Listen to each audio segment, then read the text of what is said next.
and once again, welcome to Studio 7. I'm your host, Lenny Shaw. But for the first time, the Green Party has decided to run a candidate for the United States Congress. I am very, very honored to have that candidate with me here today. And thank you very much for joining me, Mindy. It's a pleasure. Okay, most people who know about the Greens assume that you are primarily involved with environmental causes. Is that an oversimplification? I think it really is. We are very much committed to making the links between environmental, ecological issues and social justice issues, because toxics affect all kinds of things, not just the plants, not just the animals, but certainly people, and very tragically, poor people, people living in inner cities, often people of color, have the most devastating effects of toxics and other ecological problems, hitting them the hardest. Please give a big round of applause for Congresswoman Cynthia McKinney and candidate for president of the Green Party. I read the Hull House Loyola University report entitled Minding the Gap. Referencing the report, the Chicago Sun-Times wrote, page by page, paragraph by paragraph, and line by line, the report describes two completely different cities, documenting disparities in income, education, housing, transportation, health care, and safety.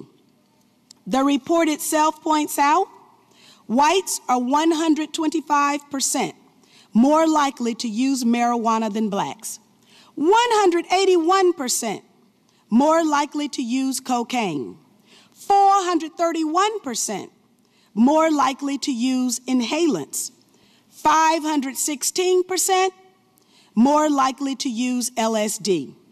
And yet blacks account for 79% of all drug arrests. For 50 years, we've been seeing these auto ads on television. Do you ever see an auto ad on television stuck in congested traffic? Do you ever see a new ad for automobiles? You know, and they're going bumper to bumper. No, they're on roads, mountain roads, and all kinds of, it's like there isn't another car on the highway. So you get a sense of freedom and mobility.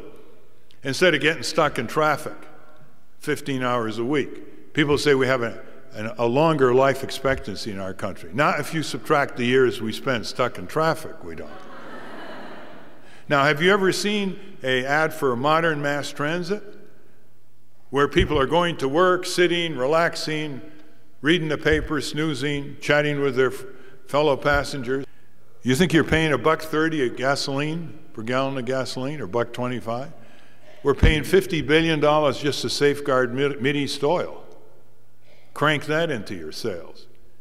And all the other subsidies to the auto industry. There's the main difference between what you and the Green Party offer voters from what, say, Hillary Clinton and Bernie Sanders have offered. So maybe the main difference is that I'm the one candidate in the race that is not corrupted by lobbyist money, by corporate money, or by super PACs. So the other piece of this is that moving to 100% renewable energy means we no longer need and can no longer justify wars for oil, which, mind you, have cost us $6 trillion since 2001 when you include the costs of caring for our wounded soldiers. So as you run now, what are your priorities? What are the biggest issues for you? Well, I talk about three life and death issues. One is the climate emergency. Second is inequality, which has been growing for 40, 45 years. And inequality kills. We now have a 20-year life expectancy gap between our richest and poorest counties. And then we have this new nuclear arms race, which none of the candidates in the major parties are talking about. We hear from the progressive candidates who are running among the Democrats, Bernie Sanders and also Elizabeth Warren. We hear talk of Medicare for all. We hear talk of $15 an hour minimum wage across this nation. And we talk about the Green New Deal. When you hear this coming from those candidates, you must think, whoa, I've been talking about this for years. And the problem is when the Democrats take our demands, they water them down. The Green New Deal, I was the first candidate in this country to call for a Green New Deal when I ran for governor in 2010. And The non-binding resolution for a Green New Deal, which has been introduced into Congress, really dilutes what we've been talking about. They extend the deadline from 2030 to 2050 to zero out greenhouse gas emissions. They drop the ban on fracking and new fossil fuel infrastructure. And if we build out new infrastructure, we're locked into burning fossil fuels for another 3, 4, 5 decades. You've made it clear you think both Hillary Clinton and Donald Trump would be terrible presidents for the country. So are you saying you think literally that Hillary Clinton is every bit as bad for the country as Donald Trump? I wouldn't say there are no differences, but the differences are not enough to save your job. We feel that in this election, we're not just deciding what kind of a world we're going to have, but whether we're going to have a world or not going forward. And knowing that the majority of Americans is unhappy with these two-party choices, this is the time for us to open up. So we're pushing for opening up the debates, and then let's see how the chips fall. I think the traditional left has been not making the right balance and connecting those kinds of issues. Look at the balance between the needs of other species, the planet herself, as well as the needs of people.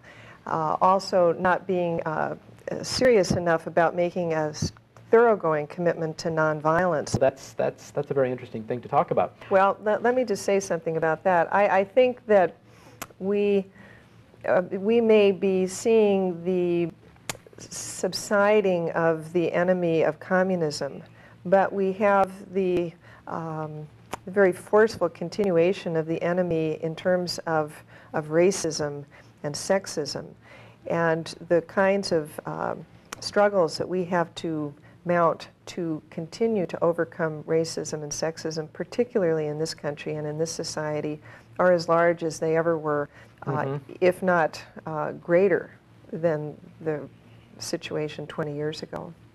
Right. And unfortunately, in their 2007 State of the Dream report, United for a Fair Economy wrote that people of color support Democrats in the voting booth, but are still waiting for policies and programs that close the economic gap between them and whites. They wrote that African Americans should expect more from Democrats than what was received from the congressional Democratic majority's first 100 hours.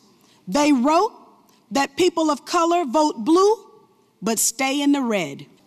Finally, and this is a big one, electioneering this season will be $1 billion business.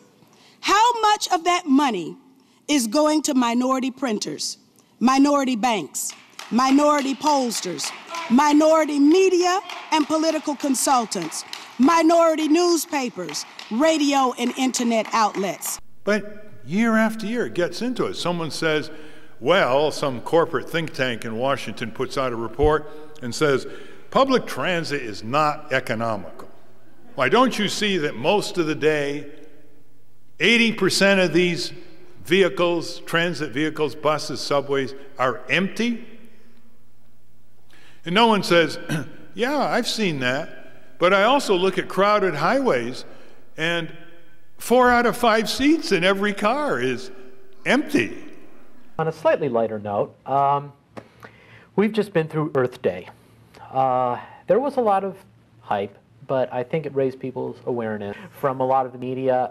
Do you think that there's some good that can come out of it, or are you find yourself just a little bit cynical about the whole thing? Well, I think some good has come out of Earth Day. The kind of cynicism that I feel is a situation, for instance, excuse me, where you have the travesty of a company like Peabody Coal in Arizona that supported the Earth Day activities in that state. They made a big deal out of saying, golly gee, we're planting 10 acres of pine trees and aren't we good guys? But what they weren't saying is that they were in the process of clear-cutting 9,000 acres in order to strip mine. So this is the kind of two-faced situation that we have with many large corporations, and we have to be extremely vigilant. And